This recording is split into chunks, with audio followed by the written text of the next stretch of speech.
যদি আপনার আপন ভাই বাড়িতে মদ পান করেছে, আপনার আপন ভাই বাড়িতে মদ পান করেছে, কেউ জানে না, আপনি জানেন, আপনার ভাই যেহেতু মদ পান করেছে, আপনি এই দোষের কথাটা সমাজে গিয়ে বলবেন না গোপন করার চেষ্টা করবেন?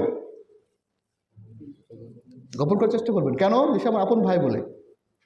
দিনী ভাই আপনার আপন ভাই নয়, তার থেকে নিকটাত্মীয় নয় সে, দিনী ভাই আপনার। আপনি তার দোষ কী করে সমাজের সামনে বলে বেড়ান যে ওর মধ্যে এই দোষটা আছে, ও এই করে বেড়ায়, ও এই বলে বেড়ায়? আপনার দায়িত্ব এখানে, আমাদের তো আরও বেশি। কেন? যে রক্তের চাইতে দিনের সম্পর্কের মূল্য বেশি যেহেতু আপনার কাছে, আমার কাছে। তো আপনার কোনো দিনী ভাই কোনো অন্যায় করলে আপনি পারলে তাকে গিয়ে বলুন যে ভাই আপনার মধ্যে এই দোষটা আছে।